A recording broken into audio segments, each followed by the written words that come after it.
warahmatullahi wabarakatuh. Hai teman-teman, terima kasih telah menonton video ini. Pada kesempatan ini saya akan membahas pelanggaran hak asasi manusia yang terjadi di Indonesia yang sampai saat ini belum dituntaskan atau belum terselesaikan, yang menjadi sejarah kelam bagi Indonesia. Salah satu pelanggaran yang terjadi pada hak asasi manusia yang itu kerusuhan Mei 1998.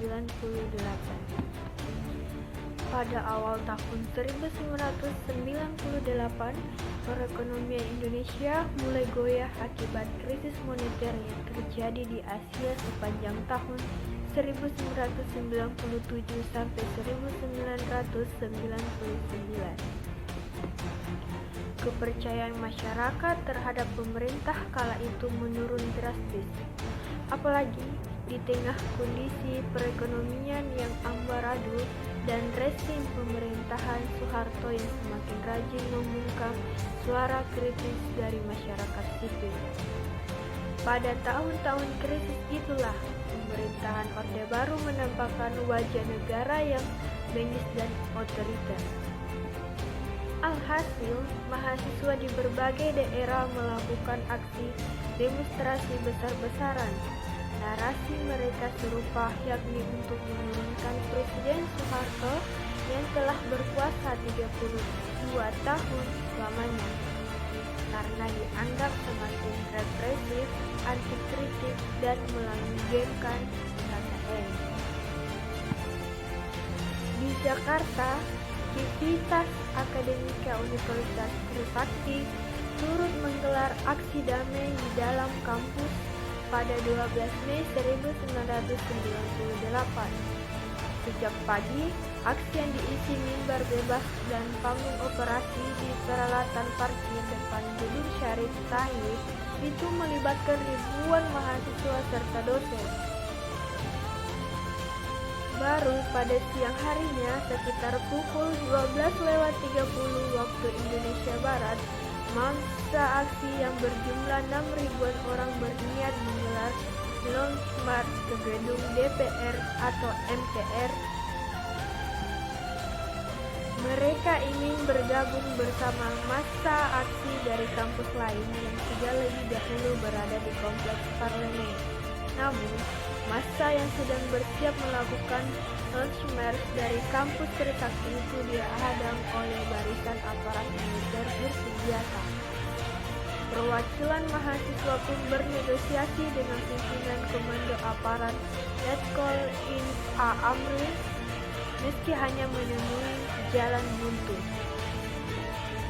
Intinya, mahasiswa dilarang melakukan long march dengan alasan potensi memicu kemacetan dan kerusuhan di ibu kota.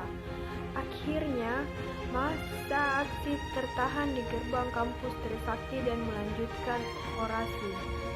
Sore harinya, sekitar pukul 4:45 waktu Indonesia Barat, wakil mahasiswa mengumumkan hasil negosiasi lanjutan, yang mana hasil kesepakatan adalah baik aparat keamanan maupun mahasiswa sama-sama mundur. Aksi demonstrasi siap untuk diakhiri. Akhirnya mahasiswa bergerak mundur secara perlahan. Demikian juga dengan aparat keamanan. Namun, tiba-tiba ada seorang yang mengaku alumni bernama Mashhud berteriak dengan mengeluarkan kata-kata yang tidak pantas, berkata-kata kasar ke arah massa aksi di kampus Trisakti.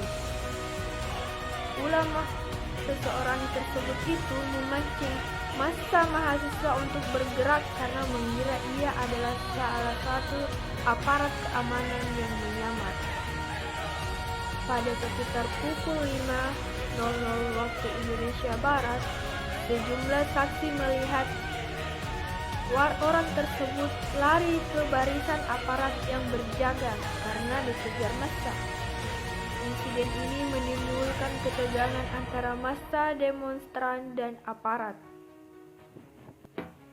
Sebenarnya, ketegangan tersebut sudah hampir mereda dan banyak mahasiswa peserta aksi di kampus Trisakti berjalan untuk membubarkan diri. Namun, situasi berubah ketika ada sejumlah aparat keamanan meledek, menertawakan dan mengucapkan kata-kata kotor kepada mahasiswa. Pancingan itu segera membuat massa mahasiswa kembali berbalik arah. Namun pada saat yang bersamaan, barisan aparat langsung menyerang massa dengan tembakan dan pelemparan gas air mata. Massa mahasiswa pun panik dan berlarian menuju area kampus Trisakti.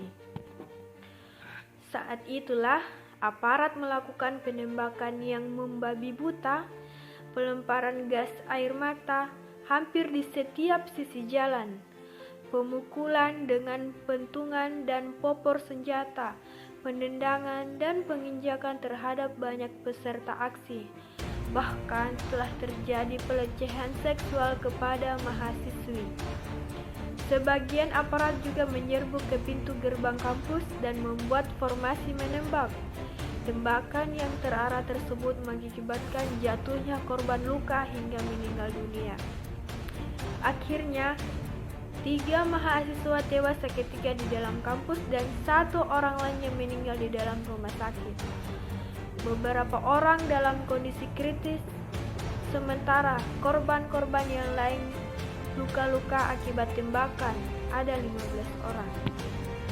Mereka yang tewas adalah Elang Mulia Lesmana, Heri Hertanto, Hafidin Royan, dan Hendriawan Syih.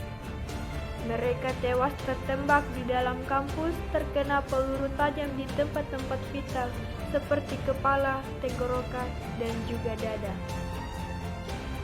Atas kejadian tersebut, pemerintah membentuk tim gabungan pencari fakta atau disingkat TGPF yang merampungkan laporannya pada tanggal 23 Oktober 1998.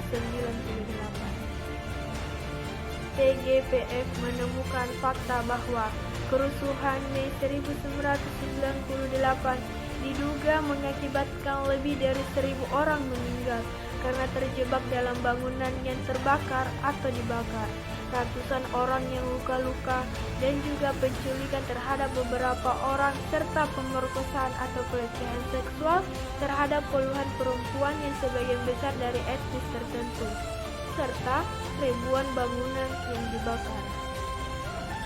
Setelah kejadian tersebut, proses hukum berjalan dengan menyeret 6 terdakwa yang masing-masing dihukum 2-10 bulan.